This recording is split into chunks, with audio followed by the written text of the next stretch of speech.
جی خالد صاحب حاج صاحب آج تسی نا یہ بیان کرو کہ انسان دا دنیا دے تے ہوندا مقصد کی ہے۔ جی بالکل خالد صاحب فرماندے نے جی اج دے تسی نشست دے اندر یہ تے روشنی پاؤ کہ انسان نو اللہ تعالیٰ نے دنیا دے اتے کس مقصد واسطے بھیجیا۔ ایکچولی خالد صاحب اللہ تعالیٰ نے انسان نو دنیا دے اتے نا دو مقصد واسطے بھیجیا۔ پہلا مقصد یہ ہے کہ انسان اپنے پروردگار دے نال تعلق قائم رکھے، رابطے چ رہے، وہ دے نال تعلق قائم رکھے۔ اور دوسرا مقصد جڑا دنیا تے بھیجیا جس مقصد واسطے وہ اللہ تعالیٰ دی ایتھے جڑی مخلوق ہے وہ دی بہتری واسطے انسان کم کرے۔ یعنی کہ جڑا رابطے دا مطلب ہے کہ حقوق اللہ، رابطے دا مطلب ہے حقوق اللہ، اور مخلوق دی بہتری واسطے کم کرن دا مطلب ہے حقوق العباد۔ یعنی کہ اللہ تعالیٰ نے انسان نو حقوق اللہ اور حقوق العباد دے اندر پرو کے اس دنیا تے بھیجیا۔ اور اینو اگر اسی اسلامی نقطۂ نظر نال دیکھیے تو یہ دے متعلق اللہ تعالیٰ نے دو ٹرم بیان کیتی ہیں۔ ایک ٹرم میں بیان کیتی اللہ تعالیٰ نے کہ اللہ تعالیٰ آندے نے کہ ان اللہ یامر بالعدل، بے شک اللہ حکم دیتا ہے عدل کا۔ عدل سے مراد حقوق اللہ اور حقوق العباد کی ادائیگی ہے۔ اور دوسرا اللہ تعالیٰ نے جو حکم دیا وہ کیا کہ ان اللہ یامر بالعدل والاحسان، اور احسان کرو۔ احسان کا مطلب یہ ہے کہ اگر کسی کا حق نہ بھی بنتا ہو تو بھی اسے کچھ نہ کچھ دے دیا جائے، یہ احسان ہے۔ تو گویا کہ اگر ہم چاہتے ہیں کہ دنیا میں انسانوں کے درمیان امن واقع ہو جائے تو ہمیں عدل کرنا ہوگا، اور اگر ہم چاہتے ہیں کہ انسانوں کے درمیان خوشیاں پھیل جائیں تو ہمیں احسان کرنا ہوگا۔ اس کا مطلب یہ ہوا کہ اگر ہم عدل کرتے ہیں تو جب ہم کسی کا حق ہی نہیں سلب کرتے، کسی کے ساتھ ظلم ہی نہیں کرتے، تو پھر لڑائی کوئی نہیں، پھر جھگڑا بھی کوئی نہیں۔ تو جب لڑائی جھگڑا نہیں ہوگا تو امن ہو گیا، ٹھیک ہے۔ اچھا احسان کیا ہے؟ احسان یہ ہے کہ اگر ہم کسی دوسرے کا حق نہ بھی بنتا اسے کچھ دے دے تو وہ خوش ہو جائے گا۔ اگر خوش ہو جائے گا تو یہ احسان ہے۔ گویا کہ عدل معاشرے میں، پوری دنیا پہ میں عدل جو ہے نا وہ امن کا موجب ہے، اور احسان خوشیوں کا موجب ہے۔ اچھا اب سوال یہ ہے کہ حقوق کا تعین کس نے کرنا ہے؟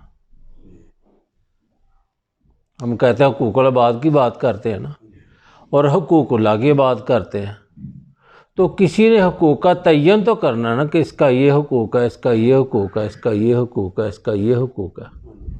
وہ تو کوئی بائی ریٹرن ہونا چاہیے نا۔ تو وہ تعین جو ہے نا وہ اس ذات نے کیا ہے، حقوق کا تعین، جو انسانوں کا مینوفیکچر ہے اللہ تعالیٰ۔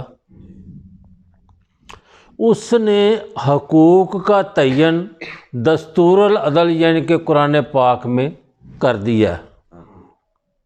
اچھا اب قرآن پاک کی روشنی میں وہ لوگ جو صاحب عدل ہیں، جو عدل پر قائم ہیں، جن کو شریعت نے اجتہاد کا حق دیا ہے،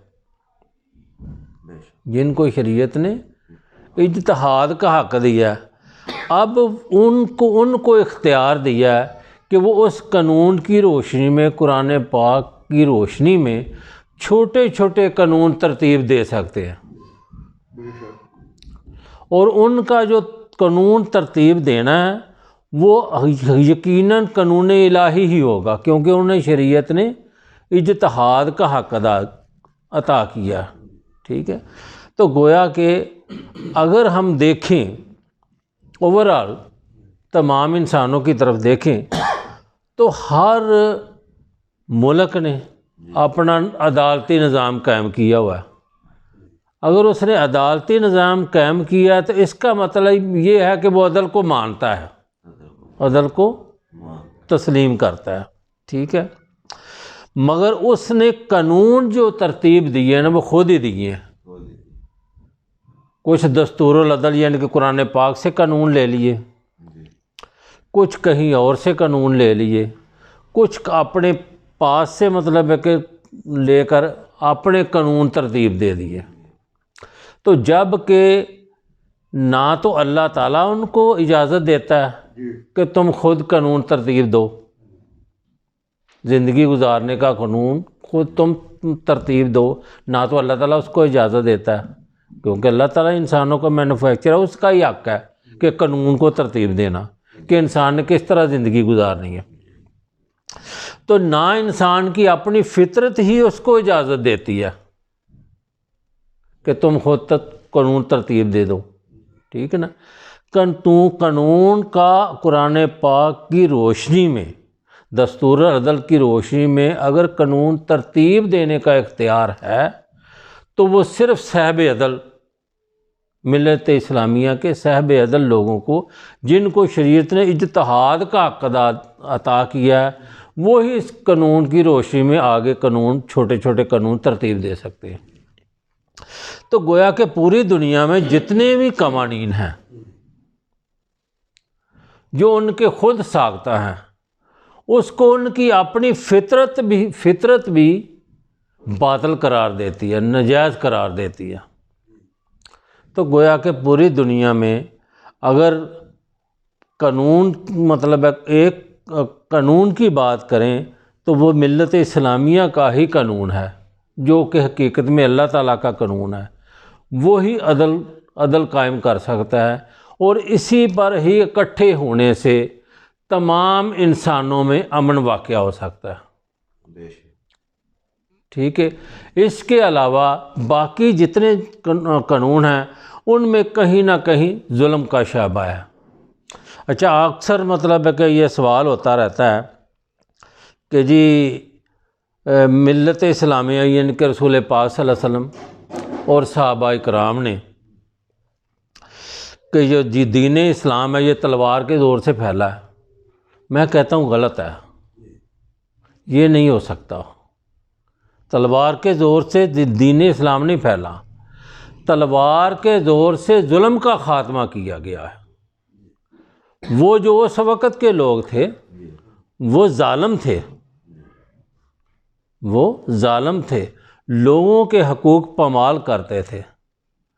ان کے ظلم سے روکنے کے لیے، ان کو ظلم سے روکنے کے لیے ملت اسلامیہ نے تلوار کا استعمال کیا۔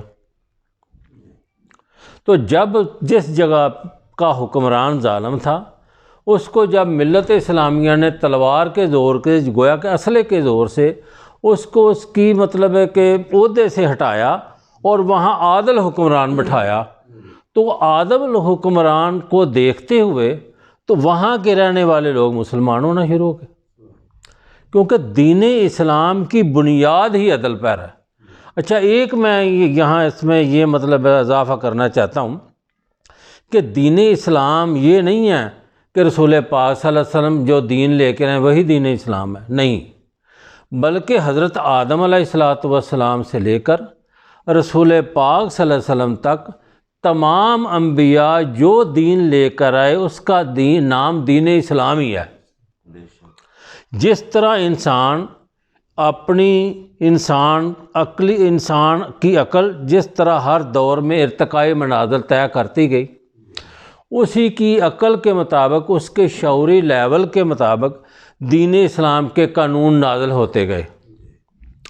جب رسول پاک صلی اللہ علیہ وسلم کا دور آیا تو اللہ تعالیٰ نے اپنے آخری نبی محمد صلی اللہ علیہ وسلم کو اس دنیا میں بھیجا، تو اللہ تعالیٰ نے اس دین اسلام کو مکمل کر دیا۔ اللہ تعالیٰ نے کہا کہ آج ہم نے تمہارے لیے تمہارا دین مکمل کر دیا اور اپنی نعمت تم پر مکمل کر دی۔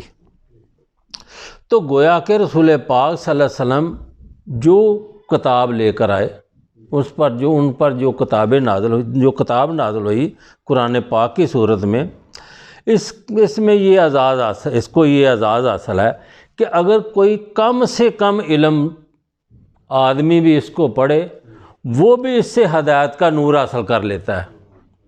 تو اگر کوئی علمی لحاظ سے بہت اوپر کے لیول کا آدمی پڑھتا ہے، وہ بھی اس سے ہدایت کا نور حاصل کر لیتا ہے۔ تو گویا کہ یہ انسان کی مطلب ہے شعوری لیول جس انسان کا انتہائی کم ہے، اس کے لیے بھی ہدایت کا موجب ہے، اور جس انسان کا شعوری لیول بہت اوپر چلا گیا ہے، اس کے لیے بھی ہدایت کا موجب ہے۔ یہ اس بات پہ دلالت کرتی ہے کہ یہ جو کتاب ہے، یہ انسان مطلب قیامت تک آنے والے آخری انسان کے شعوری لیول کی ضروریات کو پورا کرنے کے لیے نازل ہوئی ہے۔